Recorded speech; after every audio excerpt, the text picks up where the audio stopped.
राधे राधे। हरे कृष्णा। आप सभी का दिन शुभ हो। आज दिनांक है 19 नवंबर और दिन है बुधवार और आज अगहन मास की अमावस्या तिथि है। यह दिन विशेष रूप से अमावस्या स्नान, पितृ तर्पण और दान पुण्य के लिए अत्यंत शुभ माना गया है। तो आज आप सुनेंगे मार्गशीर्ष मास महात्म्य का 14वां अध्याय। उससे पहले आप सुनिए प्रथम पूज्य श्री गणेश जी और सीता नितनेम की कहानी। एक सास बहू थी। सास उसकी बहू को खाना नहीं देती थी। बहू रोज नदी पर पानी भरने जाती तो जाते समय चोरी से आटा ले जाती। नदी के पानी से आटा गूंथती, श्री गणेश भगवान के मंदिर के दीपक से घी लेती, भोग में जो गुड़ चढ़ाया गया होता उस गुड़ को ले लेती और पास के शमशान में बाटी सेकती। बाटी में गुड़ घी मिलाकर चूरमा बनाती और गणेश भगवान को भोग लगाकर खुद जीम लेती। ऐसा करते करते बहुत दिन हो गए।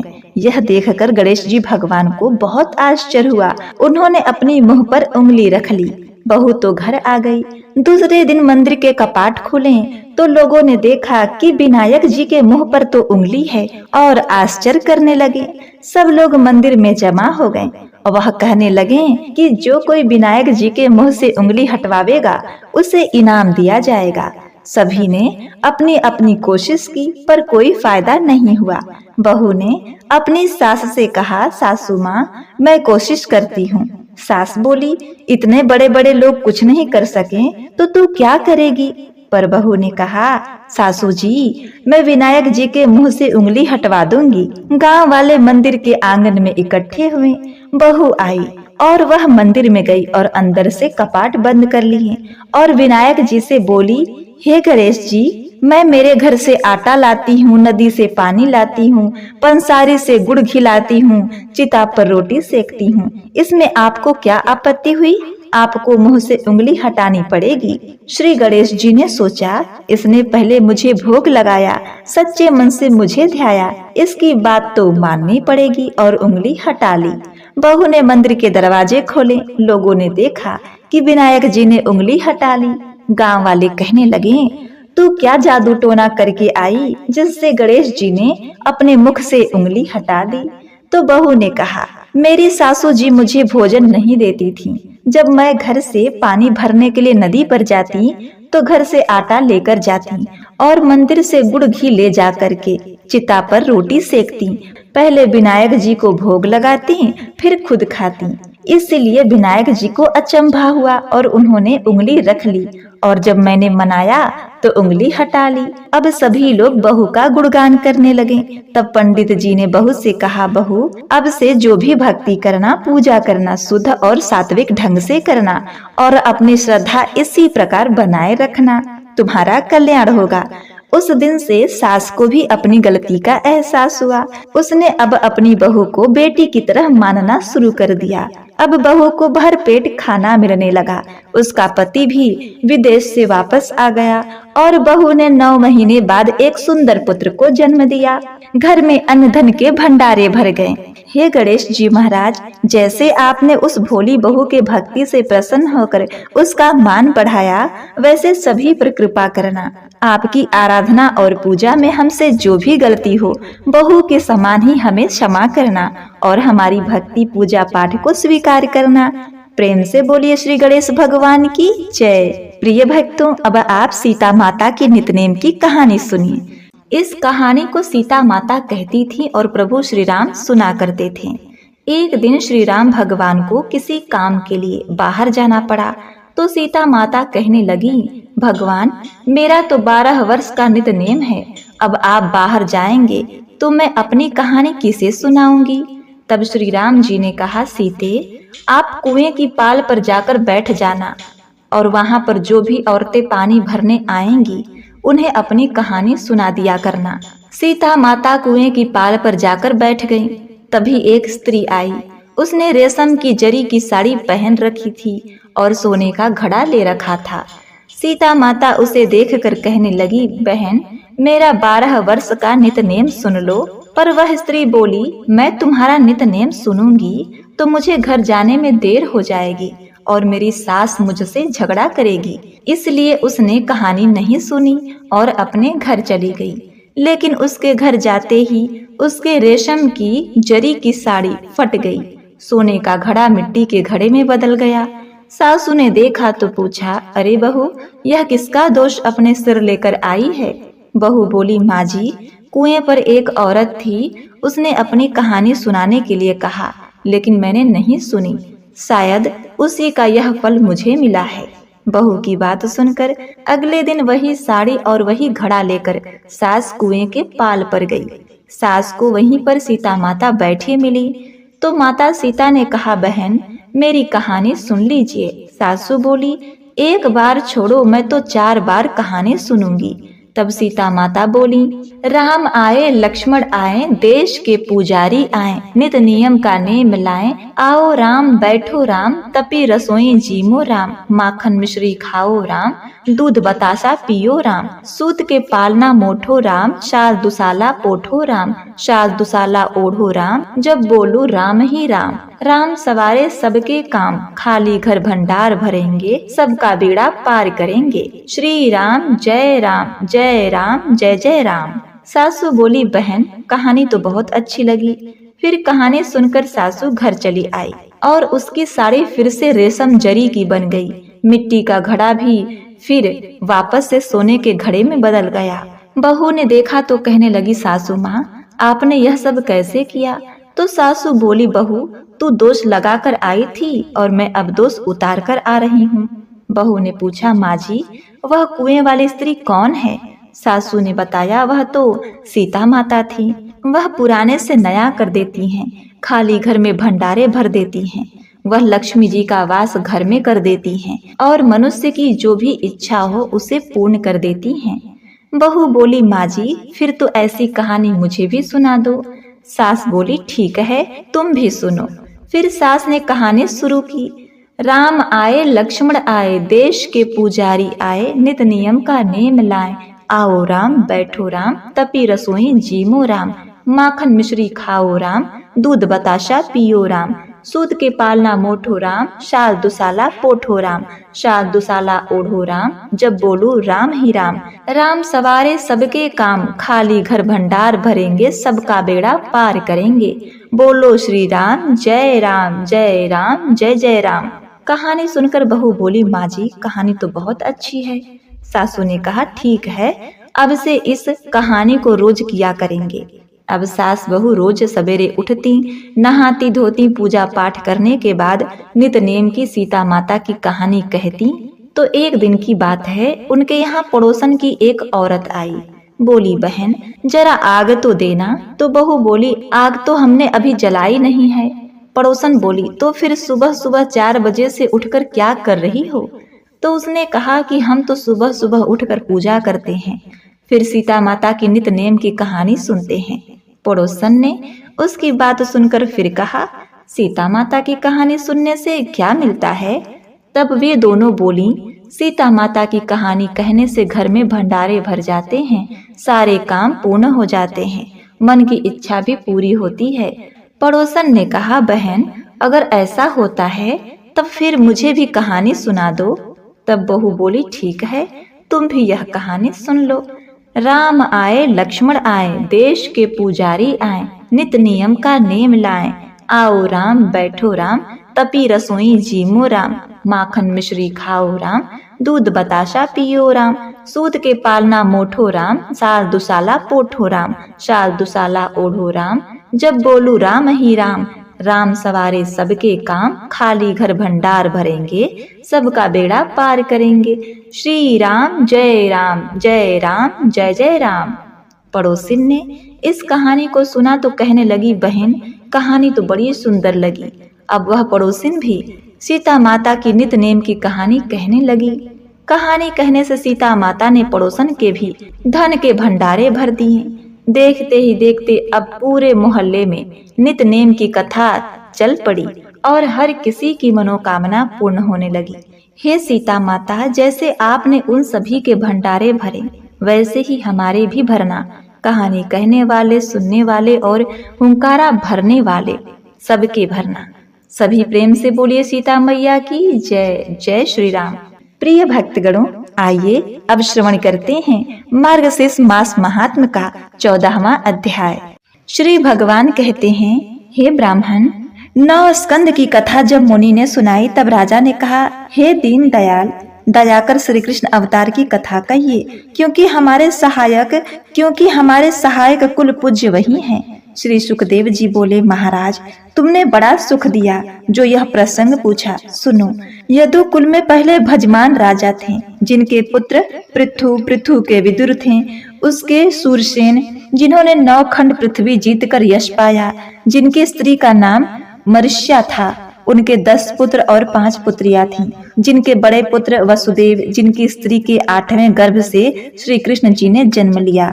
जब वासुदेव जी जन्मे तब देवताओं ने सुरपुर में आनंदित होकर बाजे बजाए थे।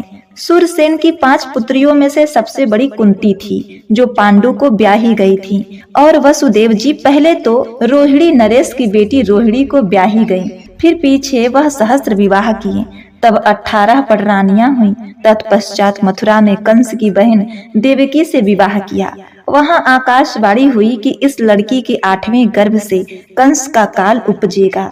यह सुनकर कंस ने बहन बहनोई को एक घर में बंद कर दिया और श्री कृष्ण जी ने वहीं जन्म लिया।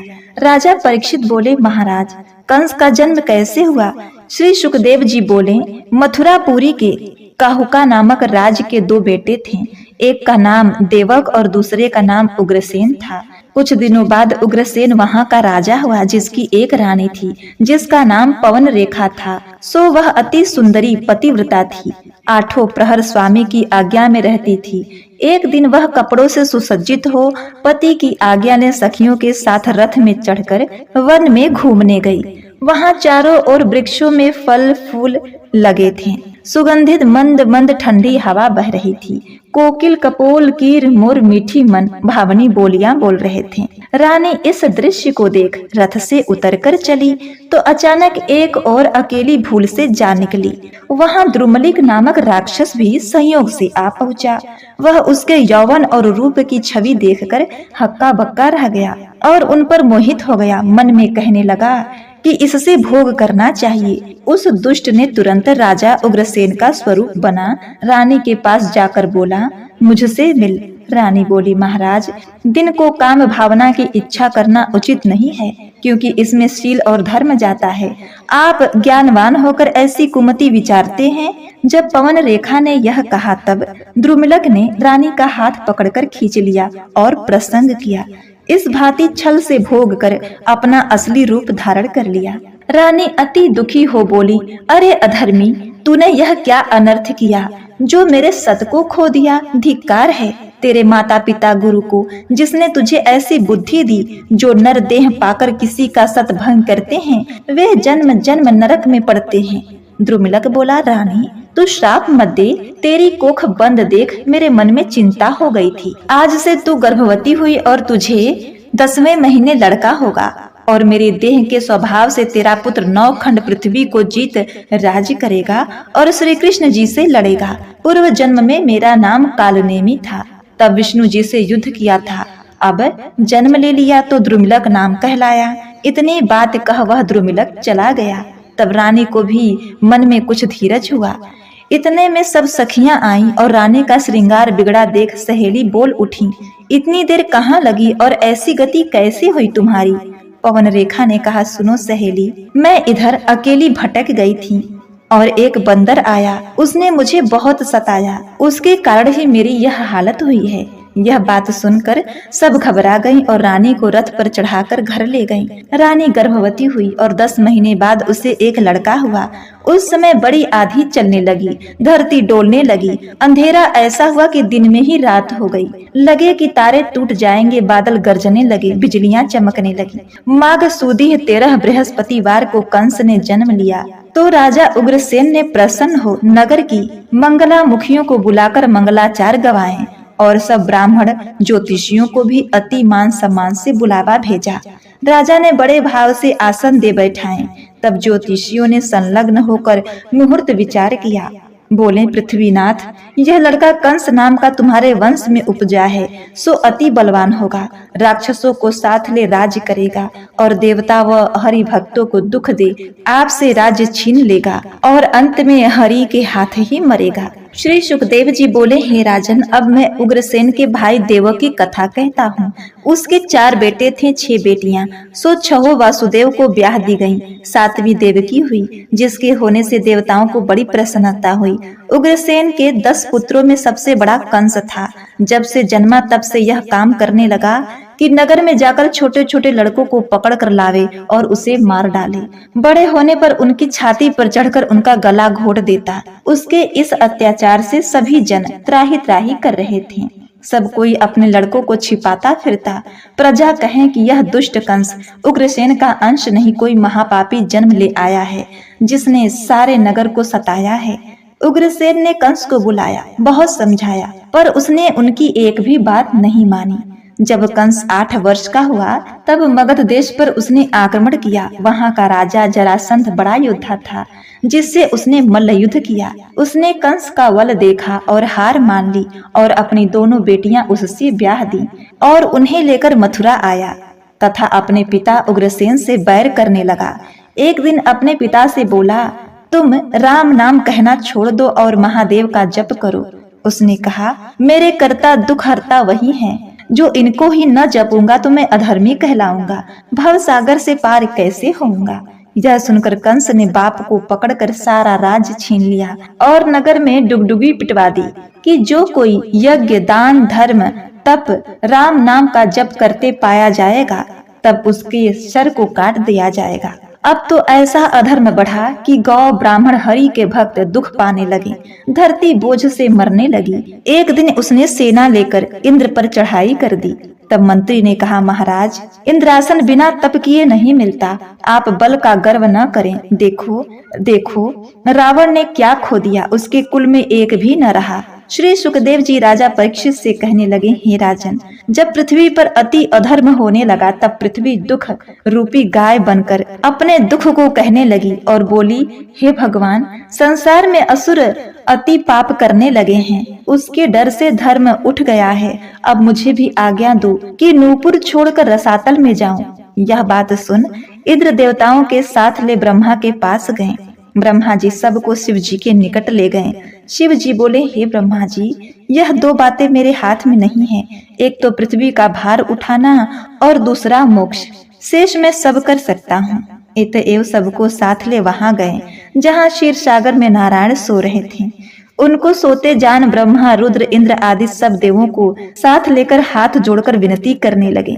बोले, हे जगतपति, आपकी महिमा कौन कह सकता है। जब जब दैत्य तुम्हारे भक्तों को दुख देते हैं तब तब आप ही उनकी रक्षा करते हो नाथ। कंस के सताने से पृथ्वी अति व्याकुल हो पुकार रही है, उसकी सुध लीजिए और असुरों को मारकर साधुओं को सुख दीजिए। तब आकाशवाणी हुई कि तुम सब देवी देवता व्रजमंडल में जाओ और जहाँ मथुरा नगरी है वहाँ जन्म लो। उसके पीछे भगवान वासुदेव देवकी के कोख से अवतार लेंगे और बाल लीला कर नंद यशोदा को सुख देंगे। यह आकाशवाणी ब्रह्मा जी ने सबको समझाकर कही। तत्पश्चात सूर, मुनि, किन्नर, गंधर्व अपनी अपनी स्त्रियों समेत जन्म ले ब्रजमंडल में यदुवंशी और गोप कहलाए और जो 4 वेद की रचनाएं थीं सो ब्रह्मा जी की आज्ञा से ब्रज में गोपियां कहलाई।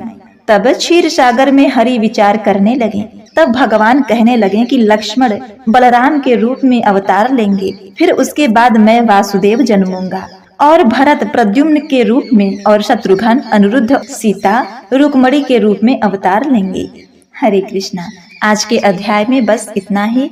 इसके आगे का अध्याय आप कल के वीडियो में श्रवण करेंगे। आइए अब आगे की कथाओं का श्रवण करते हैं। प्राचीन काल में एक नगर में एक साहूकार रहा करता था। साहूकार के 7 बेटे, 7 बहू और 1 बेटी थी। उसी गांव में प्रतिदिन एक साधु भिक्षा मांगने आया करते थे। जब भी साधु साहूकार की बहू से भिक्षा लेता था तो उन्हें आशीर्वाद देता कि अपने पति के कंधे राज करो। परंतु जब साहूकार की बेटी साधु को भिक्षा देती थी तो वो हमेशा उसे आशीर्वाद देते कि तुम अपने भाई भाभी के कंधे राज करो। और कहता कि बेटी सुहागन तो है, पर इसके भाग में दुहागा लिखा है। यह बात सुनकर बेटी को चिंता होने लगी और उसका शरीर कमजोर होने लगा। एक दिन उसकी माँ ने पूछा कि बेटी, तुम इतनी कमजोर क्यों दिखाई देती हो? तब उसने बताया कि एक साधु भिक्षा मांगने आता है, जो कहता है कि तुम भाई भाभी के कंधे राज करो। बेटी सुहागन तो है, लेकिन इसके नसीब में दुहागा लिखा है। यह बात सुनकर उसकी माँ ने कहा कि कल मैं सुनूंगी। अगले दिन जब साधु भिक्षा लेने आया तो उसकी माँ छुप कर बैठ गई। जब बेटी भिक्षा देने लगी तो साधु ने वही बात फिर बोली।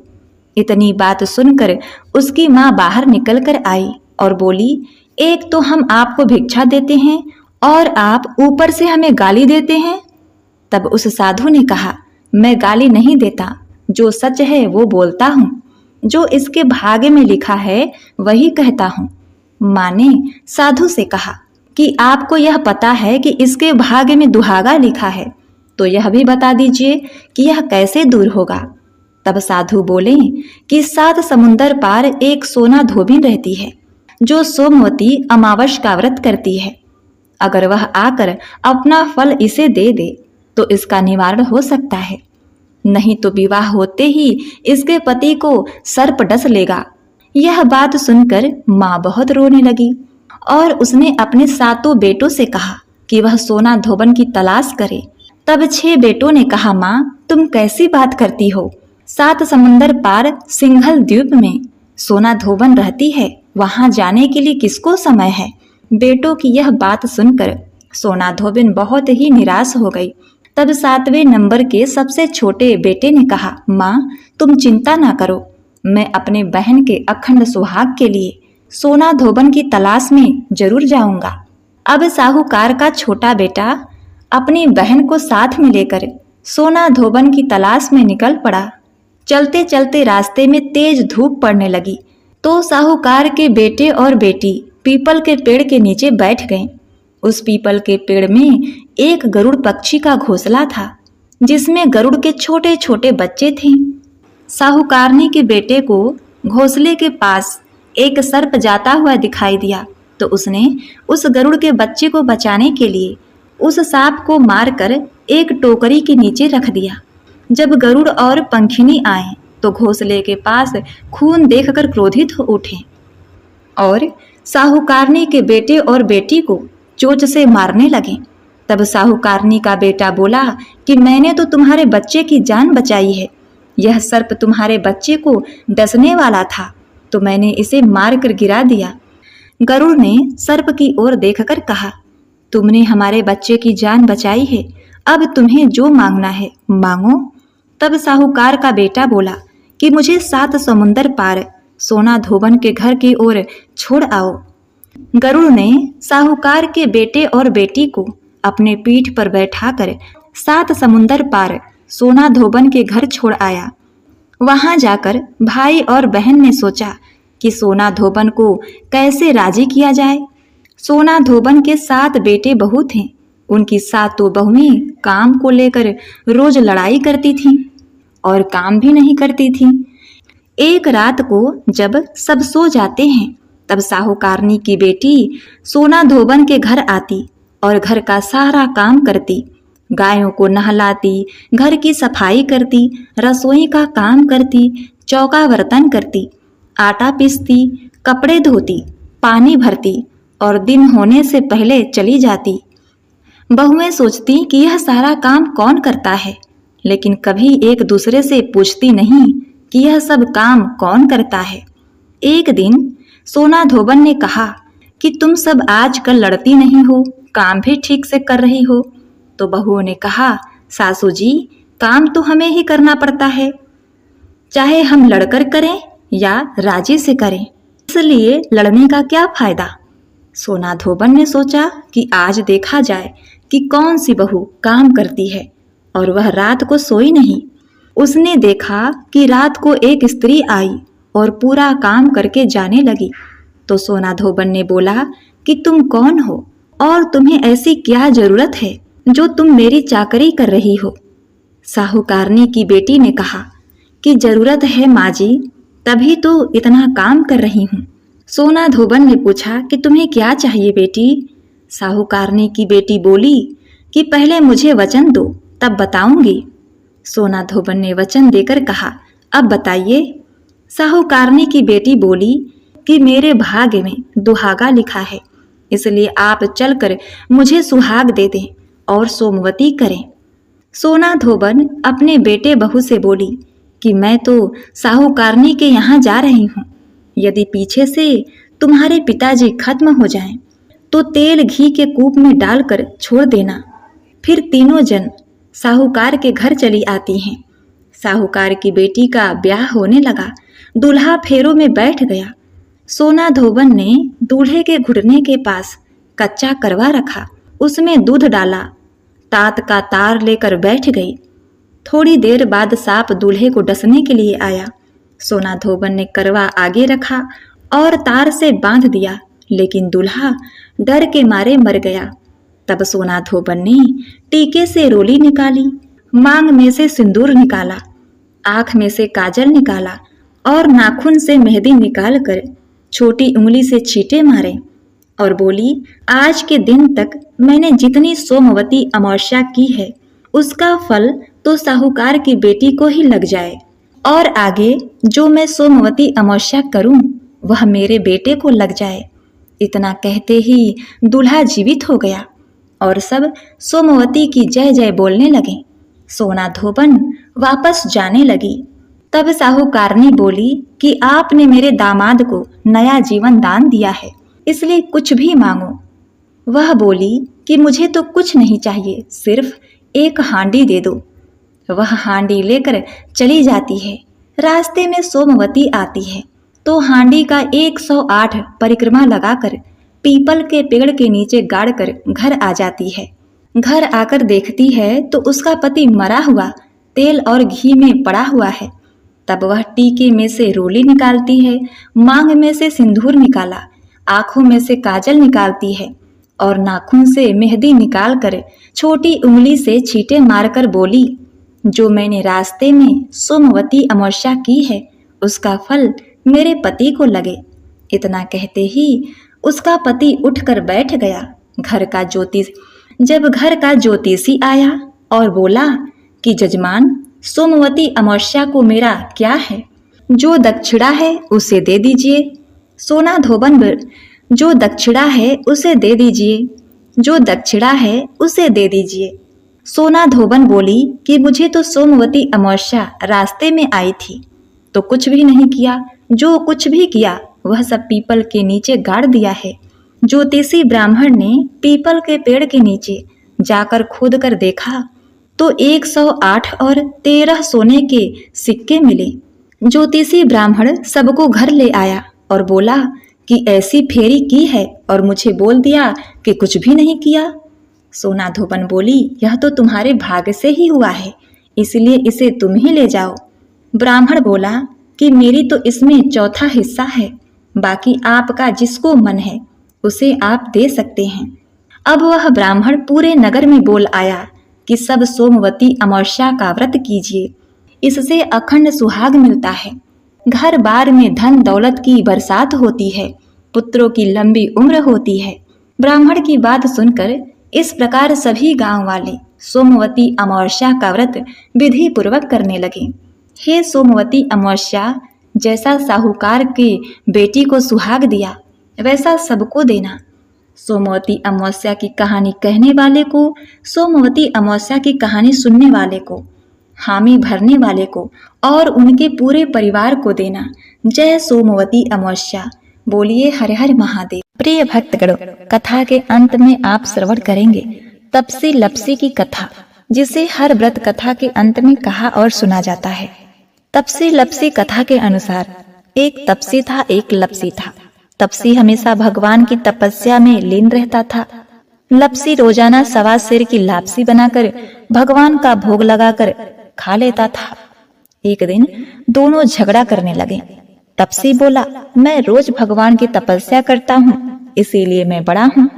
लपसी बोला, मैं रोज भगवान को 1.25 सेर लापसी का भोग लगाता हूँ, इसीलिए मैं बड़ा हूँ। अब देखिए, नारद जी वहां से गुजर रहे थे। दोनों को लड़ता देखकर उनसे पूछा, तुम क्यों लड़ रहे हो? तपसी ने खुद को बड़ा होने का कारण बताया और लपसी ने अपना कारण बताया। नारद जी बोले, तुम्हारा फैसला मैं करूंगा। अब देखिए, दूसरे दिन तपसी और लपसी नहाकर अपनी रोज की भक्ति करने आए तो नारद जी ने छुप करके 1.25 करोड़ की एक अंगूठी उन दोनों के आगे रख दी। तपसी की नजर जब अंगूठी पर पड़ी तो उसने चुपचाप अंगूठी उठाकर अपने नीचे दबा ली। लपसी की नजर अंगूठी पर पड़ी लेकिन उसने ध्यान नहीं दिया। भगवान को भोग लगाकर लापसी खाने लगा। अब देखिए, नारद जी सामने आए तो दोनों ने पूछा कि कौन बड़ा है नारद जी? तो नारद जी ने तपसी को खड़ा होने को कहा। वो खड़ा हुआ तो उसके नीचे दबी अंगूठी दिखाई पड़ी।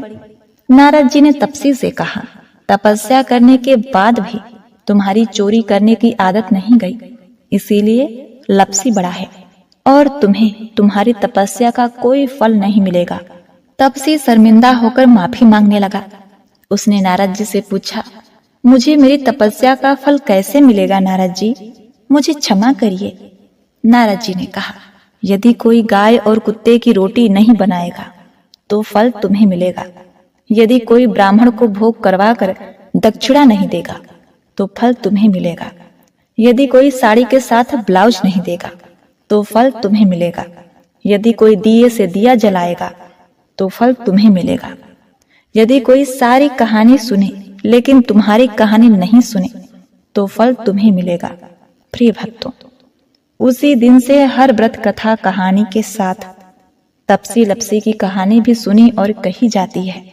एक बार प्रेम से बोलिए, श्री लक्ष्मी नारायण भगवान की जय। प्रिय भक्तगणों, आइए अब श्रवण करते हैं तुलसी माता जी की आरती। जय जय तुलसी माता मैया, जय जय तुलसी माता, सब जग की सुखदाता, सबकी वर माता। मैया जय जय जय जय तुलसी माता, जय जय तुलसी माता। मैया जय जय तुलसी माता, सब जग की सुखदाता, सबकी वर माता। मैया जय जय तुलसी माता, सब योगों से ऊपर, सब रोगों से ऊपर। मैया सब रोगों से ऊपर, रज से रक्ष करे, रज से रक्ष करे, सबकी भवत्राता। जय तुलसी माता, जय जय तुलसी माता। मैया जय जय तुलसी माता, सब जग की सुखदाता, सबकी वर माता। जय जय तुलसी माता। बटु पुत्री है श्यामा, सुरवल्ली है ग्रामा। मैया सुरवल्ली है ग्रामा, विष्णु प्रिय जो नर तुम्हें सेवे, विष्णु प्रिय जो नर तुम्हें सेवे, सो नर तर जाता। जय तुलसी माता, जय जय तुलसी माता।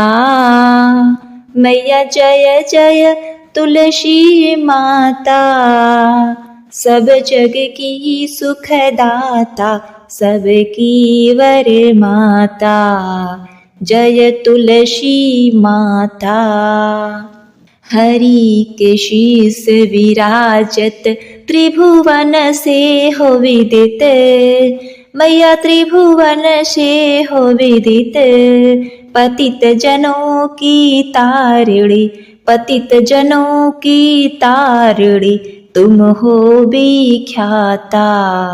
जय तुलसी माता, जय जय तुलसी माता, मैया जय जय तुलसी माता। सब जग की सुखदाता, सबकी वर माता, जय तुलसी माता। लेकर जन्म बिजन में आई दिव्य भवन में, मैया आई दिव्य भवन में। मानव लोक तुम्ही से, मानव लोक तुम्ही से सुख संपत्ति पाता। जय तुलसी माता, जय जय तुलसी माता, मैया जय तुलसी माता। सब जग की सुखदाता, सबकी वर माता, जय तुलसी माता। हरि को तुम अति प्यारी, श्याम वर्ण सुकुमारी, प्रेम अजब उनका, मैया प्रेम अजब उनका।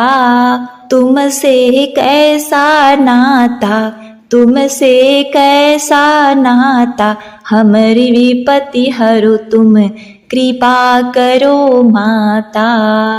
जय तुलसी माता, जय जय तुलसी माता, जय जय तुलसी माता, मैया जय तुलसी माता।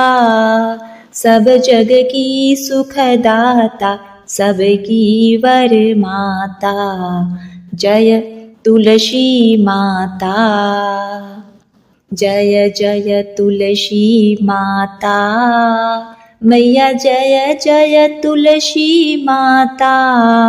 सब जग की सुखदाता, सब जग की सुखदाता, सबकी वर माता, मैया जय जय तुलसी माता। ओम नमो भगवते वासुदेवाय नमः। बोलिए श्री तुलसी शालिग्राम भगवान की जय।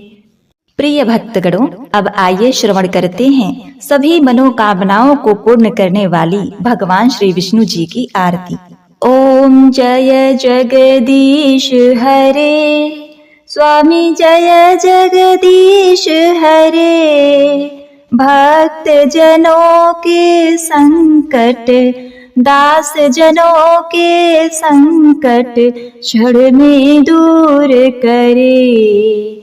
ओम जय जगदीश हरे। जो ध्यावे फल पावे, दुख विनसे मन का। सुख संपत्ति घर आवे, कष्ट मिटे तन का। ओम जय जगदीश हरे। माता पिता तुम मेरे, शरण गहूँ मैं किसकी। तुम बिन और न दूजा, आस करूं जिसकी। ओम जय जगदीश हरे। तुम पूरण परमात्मा, तुम अंतर्यामी। पार ब्रह्म परमेश्वर, तुम सबके स्वामी। ओम जय जगदीश हरे। तुम करुणा के सागर, तुम पालन करता। मैं मूर्ख खल कामी, कृपा करो भरता। ओम जय जगदीश हरे। तुम हो एक अगोचर, सबके प्राणपति। किस विधि मिलूं दयामय, मैं तुमको कुमति। ओम जय जगदीश हरे। दीन बंधु दुख हरता, तुम रक्षक मेरे। करुणा हस्त बढ़ाओ, द्वार पड़ा तेरे। ओम जय जगदीश हरे। विषय विकार मिटाओ पाप हरो देवा। श्रद्धा भक्ति बढ़ाओ संतन की सेवा। ओम जय जगदीश हरे। श्री जगदीश जी की आरती जो कोई नर गावे। कहत शिवानंद स्वामी सुख संपत्ति पावे। ओम जय जगदीश हरे। प्रेम से बोलिए श्री विष्णु भगवान की जय। आरती कुंज बिहारी की, श्री गिरधर कृष्ण मुरारी की। आरती कुंज बिहारी की, श्री गिरधर कृष्ण मुरारी की। गले में वैजंती माला, बजावे मधुर मुरली बाला। श्रवण में कुंडल झलकाला, नंद के आनंद नंद लाला। गगन सम अंग कांति काली, राधिका चमक रही आली। लतन में ठाढ़े बनमाली, भ्रमर्षि अलक कस्तूरी तिलक। चंद्र सी झलक ललित छवि श्यामा प्यारी की, श्री गिरधर कृष्ण मुरारी की। आरती कुंज बिहारी की, श्री गिरधर कृष्ण मुरारी की। आरती कुंज बिहारी की, श्री गिरधर कृष्ण मुरारी की। कनकमय मोर मुकुट विलसे, देवता दर्शन को तरसे। गगन सो शुवन राशि वर्षे, बजे मुरचंग मधुर मृदंग। ग्वालिनी संग अतुल रति गोप कुमारी की, श्री गिरधर कृष्ण मुरारी की। आरती कुंज बिहारी की, श्री गिरधर कृष्ण मुरारी की। आरती कुंज बिहारी की, श्री गिरधर कृष्ण मुरारी की। जहाँ ते प्रकट भई गंगा, सकल मन हारिण श्री गंगा। स्मरत ते होत मोह भंगा, बसी शिव शीश जटा के बीच। हरे अघ कीज चरण छवि श्री वनवारी की, श्री गिरधर कृष्ण मुरारी की। आरती कुंज बिहारी की, श्री गिरधर कृष्ण मुरारी की। आरती कुंज बिहारी की, श्री गिरधर कृष्ण मुरारी की। चमकती उज्ज्वल तट रेणु, बज रही वृंदावन वेणु। चहु दिस गोपी ग्वाल धेनु, हसत मृदु मंद चांदनी चंद। कटत भव फंद टेर सुन दीन दुखारी की, श्री गिरधर कृष्ण मुरारी की। आरती कुंज बिहारी की, श्री गिरधर कृष्ण मुरारी की।